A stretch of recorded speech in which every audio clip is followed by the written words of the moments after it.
They said two children can grow in the same house and still be complete strangers in spirit, and nothing proved it more than Nana and Eve. They were stepsisters, but you wouldn't even think they shared the same compound. When Nana was calm, soft-spoken, and kind to the bones, Eve carried arrogance the way some people carry their shadow, everywhere, all the time, without shame. Nana's mother had died when she was very young. Her father remarried a few years later, hoping to fill the empty space in Nana's life. But the man didn't last long. Years of smoking and drinking caught up with him, and kidney failure took him away before Nana could even finish primary school. After he died, everything changed. Most women would have abandoned the children of another woman, but not Mama Eve. She treated both girls like they came from her own womb. She worked from morning till night, farming, weaving, washing for neighbors, just to feed them, clothe them, and train them well. She bought them the same food, the same wrappers, the same slippers. She paid school fees for both. She prayed for both. And when Nana cried at night missing her mother, Mama Eve held her the same way she held Eve on her bad days. She was the kind of woman the village respected, a mother with a clean heart. But no matter how much love she poured, no matter how many times she corrected her, Eve refused to change. Her arrogance was like a sickness, a sweet one she enjoyed and didn't want to be cured of. Whenever Eve and Nana walked through the village, the difference between them was painful to watch. If they passed by elderly women walking slowly, balancing firewood on their heads, Nana would greet politely, "Good afternoon, Mama." But Eve would laugh loudly and mock them, saying, "Can't you walk faster? Even snails move better." If children played on the dusty path, Nana would smile and walk carefully so she didn't step on their toys. But Eve would kick their tins and stones away, shouting, "Do you want to scratch my leg? Move!" Nana spent half her life apologizing for Eve's mouth. She apologized to elders, she apologized to mothers, she apologized to children. Sometimes she even apologized to goats because Eve would scream at them too. "Mama is trying for you," Nana would whisper whenever Eve insulted someone again. "She's trying to raise you well. Why don't you listen?" But Eve would roll her eyes and hiss, "Nana, leave me alone. I don't have time for all these your good girl things." Mama Eve prayed, she fasted, she begged, she scolded. Nothing entered Eve's head. Until one fateful morning. After years of training, correcting, praying, and hoping for change, Mama Eve called the two girls into her room. She didn't shout, she didn't scold. She simply sat on her small wooden stool, wiped her hands on her wrapper, and said calmly, "Children, you are old enough now. It's time to start taking care of yourselves." Nana looked worried. Eve looked excited. Mama Eve continued, "The world is bigger than this village. Go out and explore. Look for work, earn your own money, and build your future. There are plenty of opportunities in the neighboring village. People go there and in 1 year, their lives change." The girls' eyes widened. Freedom, money, a new life. It was everything they had wished for. Before she could finish speaking, Eve jumped up and screamed, "Yes, Mama, thank you. I'm tired of this boring place. I want to make money and show everyone that I'm somebody." Nana smiled softly. "Mama, are you sure we are ready?" Mama Eve nodded. "Life will teach you what I couldn't. Just remember the values I raised you with." Eve rolled her eyes and hissed, "Values don't pay bills, Mama. Money does." Mama Eve ignored the comment. She stood up, held both their hands, and prayed for them. A long, emotional prayer that carried the weight of a mother's love and fear. That same day, the compound became noisy with excitement. The girls told all their friends. Some screamed in joy, some were jealous, some wished them luck. Eve wasted no time. She went to the market, bought new clothes, stood in front of every mirror she could find, and snapped imaginary pictures like someone about to travel abroad. Nana, on the other hand, packed carefully soap, water, food, and her mother's Bible.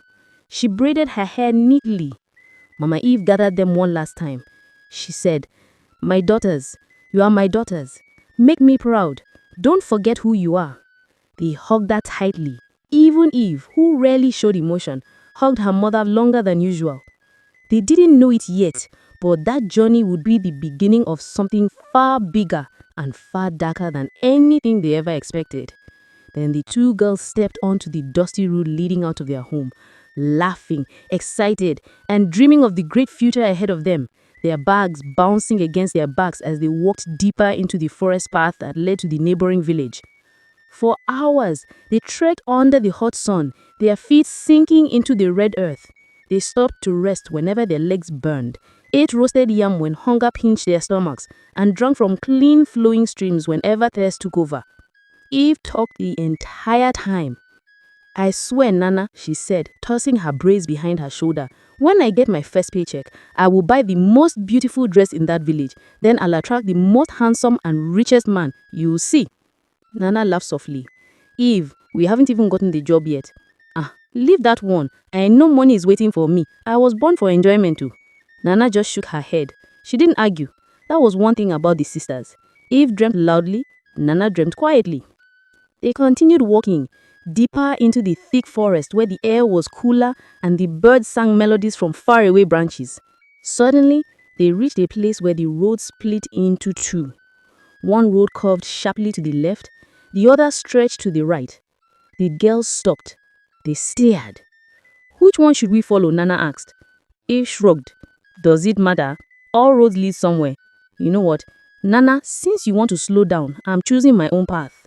Eve said, "The right one looks brighter. That is the road of destiny. My destiny." Nana frowned. "Eve, we should stay together." Are you my mother?" Eve hissed. "Go your own way, let me go mine. We will meet in the village later." Nana sighed. She looked at the left road one more time. Something about it felt calm, safe, like it was calling her gently. "I will go left," she said quietly. "Good. I'm going right. See you at the top." Eve waved dramatically and marched down her road, humming to herself. Nana watched her sister disappear into the sunlight.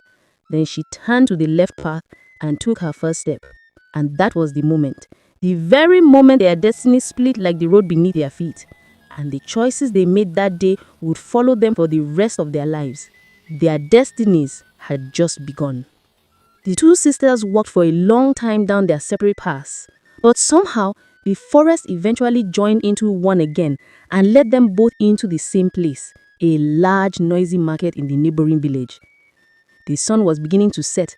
Women bargained loudly, children ran everywhere, and traders called customers with sweet-tongued promises.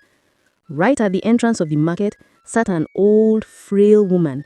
Her wrapper was faded, her eyes sunken, her hands trembled as she held out a small calabash. "Please, a piece of bread, anything to eat," she whispered. Nana stopped immediately.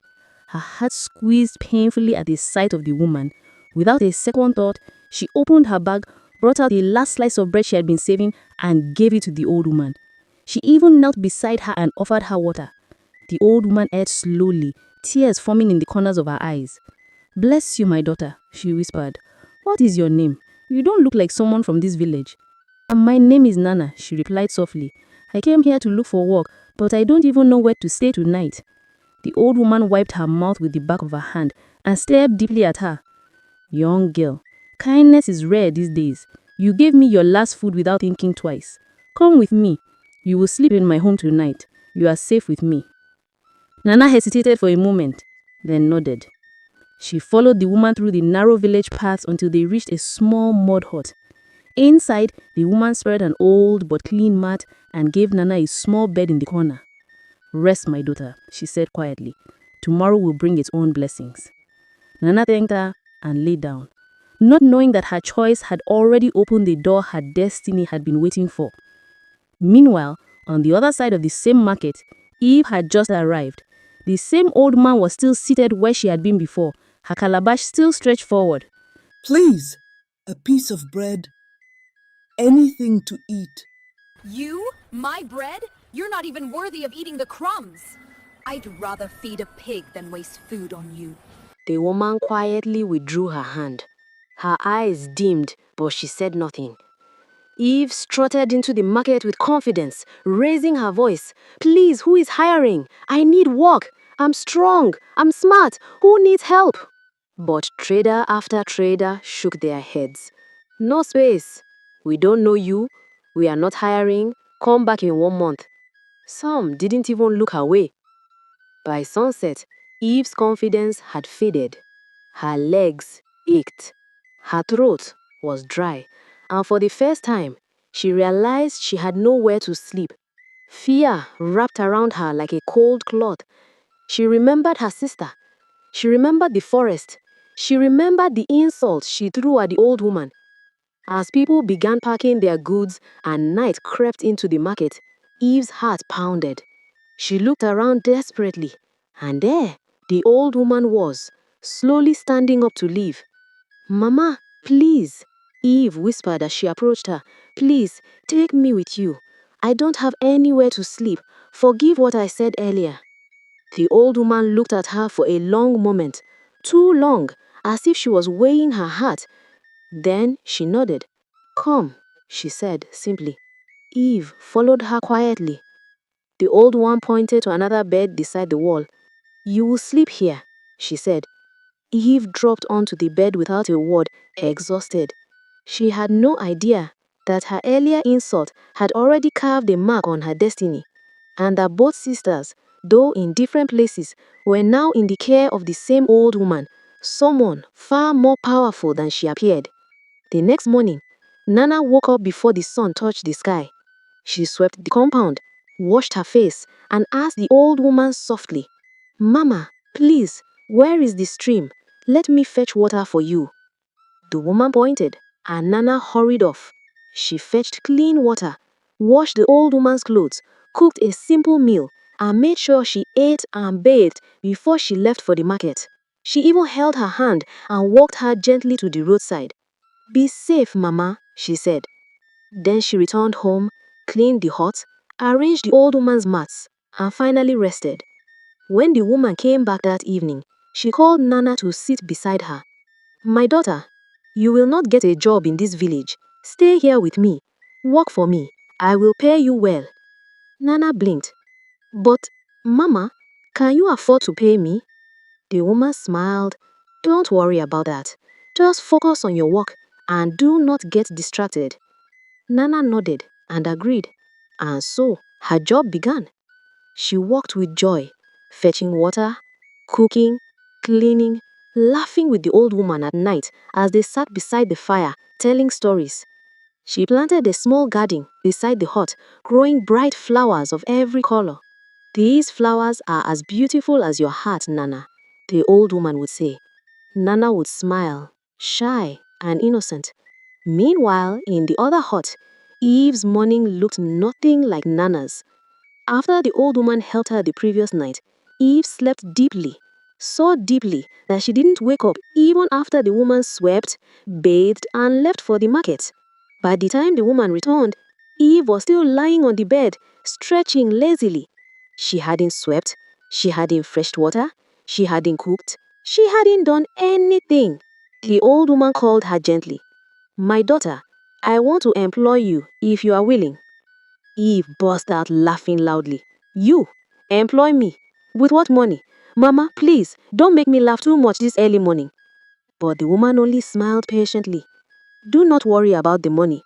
Just focus on your work and do not get distracted." Eve finally agreed, but not with a clean heart. And so, her job also began. She refused to lift a finger. She insulted the woman daily, called her dirty, mocked her wrinkles, stole her small coins and lied without blinking. She slammed doors, broke plates, yelled at the woman for moving too slowly. The woman cried often, "Please, Eve, don't treat me like this." But Eve wouldn't listen. She grew worse every day. A whole year passed. Two huts, two girls, two destinies growing quietly in opposite directions. Then one fateful day, Eve was searching the hut for money to steal, lifting calabashes, shaking baskets, opening pots, when something shiny rolled out from behind a clay pot. A diamond, small, bright, and shaped like a teardrop. Eve's eyes widened. She snatched it immediately. She hid it inside her wrapper. Didn't show the old woman, didn't ask questions, didn't feel guilt. She whispered, "Luck has finally found me." That same day, Nana was cleaning her own hut, humming softly, where she moved an old clay pot and had something fall to the floor. She bent down and saw a diamond. Nana gasped softly, but instead of hiding it, she simply picked it up and gently dropped it back into the clay pot. "This must belong to Mama," she said. She covered the pot and continued cleaning. And just like that, two sisters on the same day found the same gift. One returned it, the other stole it, and fate was silently watching. The next morning, the girls were ready to return to their village. Each of them had lived a full year with the old woman, each in her own hut. When Nana stepped outside, the old woman smiled softly, a smile that carried warmth, wisdom, and something not of this world. She said, "My daughter, kneel." Nana obeyed immediately. The old woman reached into the clay pot and brought out the diamond Nana had returned the day before. She placed it gently in Nana's hand. "This is your reward. You have a kind heart and your words carry light. From today onward, whatever you say will shine like this diamond. Anyone who hears you speak will feel the love inside you." Nana stared at the diamond, her eyes filling with tears. She hugged the old woman tightly. "Thank you, Mama." The woman smiled. "Go in peace, child. Your kindness has spoken for you." Meanwhile, in her own hut, Eve was impatiently tapping her foot. "Mama, I need to go." The old woman sighed and reached into her pot, but nothing was inside. The diamond Eve had stolen was gone. My child, where is the diamond that was in this pot? Eve crossed her arms. "How will I know? How can a wretched old woman like you even own a diamond?" The old woman's face fell. A deep sadness washed over her. The sort of sadness spirits feel when a human fails a test meant to save them. She shook her head. "Eve, your own mouth has judged you. You insulted me, you stole from me, you lied, you mocked the blessings meant to lift you." Eve hissed loudly. "So what? I already wasted 1 full year here. I'm leaving. Stay here alone and die miserable." The old woman closed her eyes, and her voice changed, older, deeper, echoing like wind in a cave. "From this day forward, your mouth will bring nothing good. Just as you insulted others, insult will be your language. Just as your heart held darkness, darkness will pour from your lips. Whatever you speak will birth bitterness." Eve rolled her eyes and stormed off. She didn't look back. The sisters met again at the exact spot where their paths had separated. Nana smiled and hugged Eve warmly. "Eve, I missed you. Let's go home." As they walked, Nana narrated everything that happened in her hut. The kindness, the garden, the diamond. Eve laughed mockingly and narrated her own version, twisting the truth, calling the spirit woman a miserable beggar, mocking the hut, and even bragging about the diamond she stole. When they finally reached their father's compound, Mama Eve ran to them, tears rushing down her cheeks. "My daughters, you are home." She hugged them over and over before ushering them inside. "Come and eat. Tell me everything." Nana began narrating her experiences. She reached inside her bag to bring out the diamond. But instead of one, dozens of bright diamonds spilled out of her bag, shining like a heap of stars. "Mama!" Nana gasped. "It multiplied." Mama Eve covered her mouth in awe. "This is not human blessing. This is the reward of goodness." Eve jumped up excitedly. "Let me check mine too." She grabbed her bag, pulled it open eagerly, and rats jumped out. Dozens of them, chasing each other, squealing, running around the room. Eve screamed. She emptied the bag, all the money she stole, all the coins she hid, the diamond she took. Everything had turned into rats. Her lips trembled. "Mama, what is this?" Mama Eve sighed painfully. "My daughter, this is the reward for your behavior." From that day, Nana used her diamonds wisely. She started a flower business using the bright flowers she learned to grow in the old woman's hut. People loved to hear her speak because her words carried warmth, peace, and healing. Her life blossomed just like her guiding. Eve, on the other hand, no one wanted to talk to her. Whenever she opened her mouth, insults slipped out without her control. People avoided her. Her mouth became her punishment. Her behavior became her curse. Because in life, you reap what your heart plants, and the spirit world returns exactly what you give.